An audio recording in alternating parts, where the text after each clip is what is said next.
Like many big cities around the world, Paris is not for the faint of heart. In fact, when I first got here, I pretty much freaked out. I have a story for you that I don't think I've ever told in my vlog, but I wanted to go through some of those preparatory thoughts for anybody that's thinking about moving here, or just for anybody who lives here and wants to enjoy some Schadenfreude.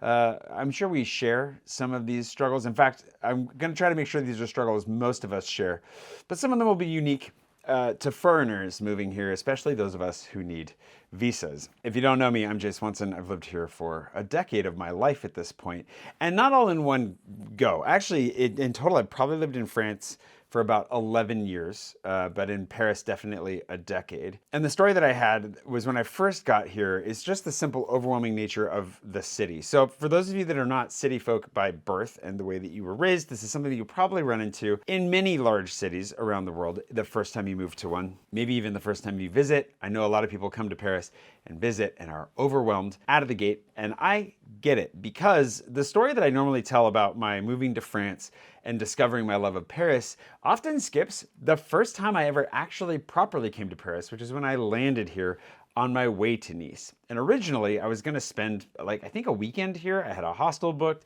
I was just gonna chill, explore Paris a bit, and then move down to Nice. But when I landed, I was jet lagged. I hadn't slept. My grandma had given me this massive duffel bag that had this plastic sheet under it that as I dragged it behind me, because it just had a canvas handle, it didn't have anything to give me any distance between the bag and my leg, that plastic sheet had pulled away, just naturally, I think, from the bag itself and jabbed me in the, calf repeatedly. I dragged my bag through Paris. I was so lost. I had printed instructions from MapQuest. It took me way too long to figure out where my hostel was, and when I rocked up, it turned out that I was at the office for the hostel complex. I don't know. It was nowhere near where my hostel actually was, and I'd been dragging this bag around for hours, overwhelmed, cars and people and sights and smells, and it was just so much going on. And so I just remember being like, you know what? I have an apartment waiting for me in Nice. I'm just gonna take my train ticket early and go down. And so I did. I skipped out of town. I just remember being so overwhelmed. The guy was nice enough at the hostel office to take me to the train station, put me in a car, my first car ride in Paris, day one, and just tore through the city. Narrow streets, parked cars on every side. I thought that we were gonna break a mirror off the car. I was so freaked out this first time that I was in Paris. And I didn't really associate it with Paris necessarily. I just associated it with the travel and I made my way down to Nice, and some guy tried to steal my bag on the train as I fell asleep. What a welcome to France, indeed, right off the bat. And thankfully somebody caught him and called out, whose bag is this? And I woke up and turned and I was like, oh, that's my bag. I could have just had my stuff stolen day one when I first got here. It was that close. So, maybe it's not just Paris. Maybe France itself can be challenging. Maybe moving abroad is challenging. You tell me when we get to this. But the first thing of the three, and there's some stories with each of these, a couple of them I've told, a couple of them I've never told before. Tell me if you've heard that one before, because I don't think I've ever told this one. But I have another one for you when it comes to Parisians. How does Paris give you a spine? Paris throws Parisians at you right away. When I first got here, I would not say that I was totally spineless. I'd lived abroad. I'd had quite the set of adventures and experiences out of West Africa in particular, as when I first really moved here in 2012. I was just not really ready for the abrasive and aggressiveness that can just come your way on the street at random when you're here. People like to yell sometimes, not all the time. This is a little dramatized. My average day out and about in Paris is usually pretty chill and fine. It's nice, it's normal, but it is a big city. And sometimes there are people walking around a little bit too much pent up and they're just looking for somebody to yell at. I was a bike tour guide. I was down in the Louvre. I was on a private tour. I was taking a family from, let's just say, a culture that is, I think, kind of used to ignoring the riffraff and letting the help handle things. And so we were riding our bikes into the Louvre complex, which is already fraught to begin with, but they were not very good on their bikes. And they kind of veered close to a lady with her dog. And this jogger saw it and started yelling at them. And of course I was like, no, hey, we're fine, we're good here. And then he just started yelling at me and started trying to tell me you're not allowed to have your bikes in here, started pointing to where we weren't allowed to have bikes. Don't ride your bike through the gardens at the Louvre and tell me that I told you you could do it, because maybe you're not allowed to do this at all anymore. It was definitely a gray zone back in the day, but the sign he kept pointing at was a sign that told you couldn't park your bike there. It wasn't a sign that said you couldn't ride your bike through. So I was just trying to be like, bro, I'm just trying to make it through here. I'm just trying to get these people. They didn't help. They were just like, nah, having a great time looking at the Louvre while this guy screamed at me. That was pretty much out of the gate. I've had this experience in multiple ways over the years. The beauty of this is, and the willingness for people to like speak up, is that it forces you to learn to speak up as well, at least in my experience. I don't know if you end up growing a spine or just like breaking and washing away. But for me, in my experience with this, like the just mini conflicts that pop up, the glare, like you do something that somebody disapproves of and you get that like kind of passive aggressive, but kind of aggressive like look from people. I do that now. It trains you to have some self-respect, I think, to be able to stand up for yourself, to push back with people, to speak up. But it also teaches you, maybe not to do certain things. But I've definitely grown in that over the years where I'm not going to yell at a random tourist or somebody, but I will speak up. If somebody does something stupid or almost hurts somebody, I mean, that guy had every right to be mad that this woman nearly ran over some lady's dog. She should not have been riding where she was when she was. That was ultimately my responsibility, so I took the brunt of it. I deserved some of that, but the ability to speak up and say, hey, that was wrong is really, really important. You got to be careful how far you take it. Now I'm in this place where like, yeah, if you cut me off in traffic or like do something stupid, like while I'm on my bike or whatever, I'm going to end up doing the glare, or I'll like shout a little bit now. Like Paris has turned me into one of its own when it comes to being like, what the hell? But like, what was that? Not a bad thing. Of course, there are healthier ways to deal with your anger than yelling at people. And honestly, for the most part, it's best to like target this healthily. And if you need some help figuring out how to target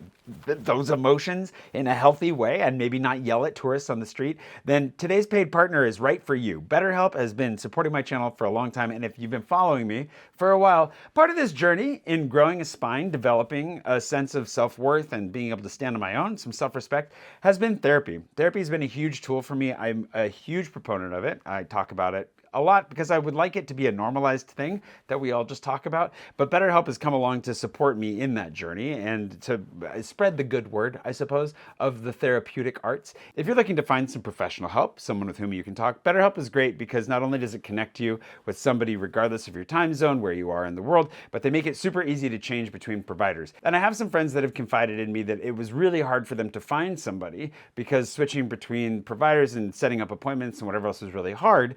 And now I have some friends that have switched over to BetterHelp because of the support they show my channel specifically, which is really cool. And they've had an easy time figuring it out because they were able to kind of hop around till they found the person they wanted to stick with. If you'd like to get started with BetterHelp today, use my link below or the one you see on screen, betterhelp.com/jswanson. You'll get 10% off your first month with BetterHelp. And that's going to be a great window for you to find somebody with whom you can stick. I've been talking to my therapist forever. She's seen me grow a spine. She's been here in Paris for a long time. Boy, does she know it can be pretty tough. The second thing that I think is fairly universal, regardless of whether or not you are French and moving here for the first time, or you just live here, or you're a foreigner like I was, I'm not anymore, kind of crazy to think that, is admin. You're gonna hear a lot about French admin. The taxation here is a little bit heavy. The wait times for things are long. The bureaucracy is infamous. The French know about it. Everybody knows about it. This is not a secret. It's a thing that pops up and hits you right in the face. And depending on what kind of offices you have to go through, whether that's like the CAF, if you're a student, if you're getting a visa, if you're moving into an apartment, trying to get your internet set up, or trying to get your internet fixed, good luck with that. Like, there are so many things that seem like they should be pretty straightforward, where you're like, I call this number, I set an appointment, someone shows up and they help me with the thing. They might just not show up. There's so many things that get in the way that are consistently frustrating. This isn't always the case. There are some great services. There are some great people that can help you with stuff. That's why I talk about like Trinier Consulting, helping you to cut through some red tape and plan better. Flats Paris helps you to move and set yourself up. Like having the help, if you can afford it, to set your life up here, to cut through some admin, to just understand what's going on legally, financially, just administratively, can make a huge difference. But one of the things when you live here, that it's not about making a challenge to make French friends, but it is a thing that you'll notice when we're talking about Parisians and like French-born Parisians or Parisian-born Parisians. They don't have to go through the prefecture. If they do, it's because they might have broken a law, so that's different. But the prefecture, the police, immigration. For those of us who moved here from a non-European country, this is something that maybe the Europeans don't empathize with either, is the visa process you go through in the prefecture. It sounds like it's smoother. There's a lot more that happens online, but it's still a process. And it's one of those processes that makes me consistently give the advice that it's not a bad thing to have other friends who are going through it or have gone through it. There are a lot of people that come here and they're like, I want to have no American friends. I want to have no foreign friends, no Australian friends, whatever, pick your poison. And they just try to have only French friends, which is, there's nothing wrong with that. But what you're going to miss out on is people that have been through the process of immigrating. They're not going to have a frame of reference. Like imagine before you ever moved abroad, how much help would you have been to somebody moving in from a foreign country? Like probably some help because you speak the language and you can figure some things out, but you won't know the hoops to jump through in the same way as somebody who's gone through it. So that support that you can find is really, really important. But going through admin, hitting your head against things, getting stuck sitting in front of somebody who's absolutely not helping you, dealing with one of the things that we talk about with accountants and so many professional services, that's a huge frustration, is they don't offer additional help. They don't think through the process ahead of you to be like, oh, you know what you probably should know is this thing, let's prepare for that. They very much are like, you ask me a question, I will respond. And that's the service. Whether it's because they're scared they're going to get in trouble or they're just not trained to think ahead in that way or to do the problem solving with and for you. I don't know, but it means that you really have to learn to educate yourself as best you can and to come in with as many questions as possible and to not feel like you're going to look stupid when you're asking those questions that you're like, how do I not know this? I feel like I should absolutely know this, or maybe I do know it, but you want to double check. Just do it. Part of maybe growing a spine, since that's the theme of this, is being willing to debase yourself, right? To look a little bit stupid, to ask that question that you're like, everybody probably knows this. I'm going to look so dumb. Just ask, because you never really know. And then ask any questions around it that you can think of. It's very helpful. For me, my unwillingness to ask because I didn't want to look dumb or because I didn't want to be a burden. I was like, I don't want to be more work than this person. I'm just going to ask the bare minimum and get through this. Got me in a lot of trouble consistently. I've learned a lot of lessons in that way. Stand up for yourself, ask the questions, get through the admin, and find somebody who's been through it before, and find ways of testing people's knowledge. Living here for a while will teach you how to do all this. It's going to teach you the hard way as much as anything. And the third thing that's tied into that then is if you feel like you want to be really adventurous and just go way off the beaten path, or let's just go as far out as possible, try to start your own business. The French system is not known for being the most business friendly. I hate to use that term because it's been twisted into something weird on the other side of things. But for me, I just want it to be as simple as possible to set something up and try to pay my bills and pay my taxes. It's going to be complicated no matter where you go, but the burdens here for getting started are incredibly high as compared to the US and the UK when it comes to starting a business, organizing it, the accounting. The system is just set up for large employers and employees, and anyone that fits in the middle. It's kind of rough. This is one of the stories that I share in my book in great detail. You know some of the details if you've been following my vlog. Obviously, if you haven't ordered my book yet, please go do so. The pre-orders close very soon. And we've sold a bunch, which is very exciting, but especially if you're coming to Paris this year or anytime soon, you're going to want to pre-order and get a Paris passport while we still have some, because we're going to wrap that up with the book launching here soon. So if you didn't get that, you're going to want it. When it comes to the unhelpfulness of the administration, the burdens that get put on you, and then the way that just systems don't really align, if you try to open a business in the midst of that, for example, the chicken and egg thing, I could have talked about with the admin, how you, in order to get famously, to get an apartment, you need a bank account. But to get a bank account, you need a phone number. But to get the phone number, you need an address, also a bank account. You can find yourself in these loops where you're like, I need all the things to get all the things. Getting set up here can be a bit of a headache, which is why Esther at Flats Paris is very helpful, etc. I can put links below to some of those friends who have services. But when it comes to running a business, there's stuff I don't even know how people get started half the time. I think they must have outside support, family, etc.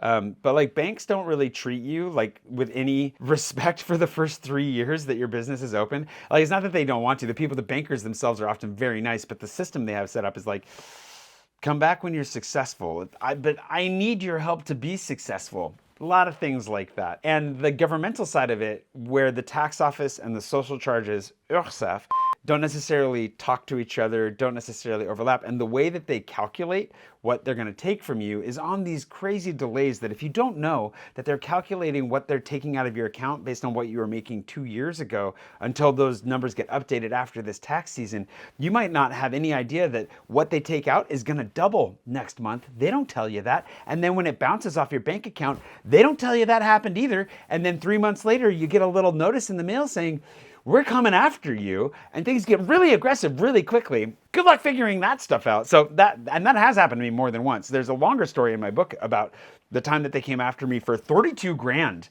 out of nowhere when I had nowhere near that amount of money. I was actually investing in app development at the time. I was like putting all my money into the business. And this is a big thing that you really want to be careful of, because my mentality about opening and starting a business, elements of it are very unhealthy because of hustle culture and because of the startup culture that has infected all of us and how we see so much of this stuff. So I was very much like, I'm going to live off of ramen and put all my money into this business, and eventually that will pay off. I'm willing to take those risks. But the way that the American system is set up to do that is very much like you can operate at a loss. You can run a business and like not really make any money for a long time before things kind of catch up to you. But the French system is not like that and tends to, I'm going to be careful what I say here because I don't want anyone to take this as financial advice. Go talk to the Trenier Consulting guys below for that. There are times where they will just come at you and they had made a mistake and they won't admit it. But the thing is that like so often they come for your money. They have access. They can do it. They can freeze your account. They require you to have a French bank account for this reason. They can come for that money and take it and then be like, yeah, we'll sort it out later. Thankfully, now there are ways of appealing this and trying to figure it out. But even if you go through those channels, if they decide, nope, you owe us this money now and we're going to figure it out next year or like in 2 years, like they made me prepay for a following year once, where I was like, but what? They just put me on this crazy payment plan for future things I would owe them, combined with stuff that they said I already owed them. And it took me a while to figure it out, sort it, and put it on a plan. Can create some very stressful moments. So am I trying to dissuade you from opening a business here? No. I would say though, pre-plan. And when people tell you things like, people told me stuff, crazy stuff that I did not take to heart, like save 50% of everything you make, just put it on the side for 2 to 3 years and see what kind of storms hit you. And then after that, you can start pulling it down. Depending on the business structure you're open, depending on how you're going about doing all this stuff, I think that's probably still not bad advice. But when you're like me and what you're building is what you're also needing to live off of, that's impossible. And it's worked out because I've managed to scrap by in these instances and find help. And my bank did give me a loan to help me cover over one of the worst situations that I went through in 2021. You just gotta, I don't know, come into it with your eyes open. But the point of all this is that like, if you can get through it, and I have gotten through it, it's amazing how like now we've gotten some like threatening situations in the last year, whether from the government or elsewhere, that have come across my desk, and they don't stress me out nearly as much as they used to. I've grown in my confidence of like, oh, I can get through this. I know that we've gotten through other stuff like this before. I don't know how we're going to get through this one, but like, let's just figure it out. And you learn a lot about how the system being slow hurts you in so many ways, but can protect you in a lot of ways. You learn how to reach out for help to the right people. You learn how to just kind of bounce through things. I've learned and grown so much through all these processes, whether it's dealing directly with Parisians, and I imagine it's much like dealing with New Yorkers. Love them, but sometimes they really push you. Whether it's dealing with the admin and like the nightmares of things not making sense, people putting things on you, making it your problem when it's really their problem to fix, whatever that is. And then something like starting a business. And I think it's the other thing about starting a business is like you're outside of the cultural norm. Most people are employees or all the way up the chain basically in whatever structure. You do have smaller operations like restaurants and boutiques and stuff like that. And they're working very hard. Like they're working so hard to do what they do, which is part of the reason I really want to support local businesses so much, is because I see how hard it is to accomplish what they're doing. And I really want them to succeed. But it does mean that you're kind of like, it's not the same. Like in the States, at least we used to have like quite this admiration for entrepreneurs and people that started their own thing and went out and did their own thing. And that's a reward for taking that risk. But here, it doesn't feel that way. Like it doesn't feel like I'm getting bonus points for starting my own thing for the most part, which is fine. But that was hard for a while. And I had to learn how to stand on my own 2 feet, how to value myself, how to be happy in what I'm creating on my own, because it's what I want to be doing. And that's the gift of doing it then, is that on the far side, I am happy with what I am doing. I am very proud of myself for where I've gotten. And I do feel like I can stand on my own 2 feet in a way that I wouldn't have if I hadn't moved to Paris and if the city hadn't beat the crap out of me multiple times. It's not just the city, you know, the government is much larger than just Paris. But, you know, I'm just so grateful for all the experiences that I've had. In retrospect, a lot of them I would never want to go through again. But I also know that because I've gone through them and I've gotten through the other side, I've learned to trust myself. I've learned to rely on myself. And because I'll always have myself, if nothing else, I have an amazing team, some wonderful people that work with me and support me now. I know I can rely on myself and I know I'm going to get it through. I'm going to get through it. You know what I mean. Thanks to today's patron producer, Cindy M. Hartigan, and all my patrons for supporting me through this entire story, this long journey. You see the names of my active patrons on screen right now, but every patron I've ever had is going to be at the back of my book. If you're seeing this now, I mean, theoretically, it's too late to jump in on that. It just depends. I told somebody yesterday that today was going to be the day that I actually got the printers off and running finally. That should be the case. But you can always take a chance. If you just want to support my channel in general, I really appreciate everybody that you see right now so much. Thanks for making it possible. Thanks for helping me to develop a spine here in Paris. And I'll see you bright and early tomorrow morning for more nonsense from Paris.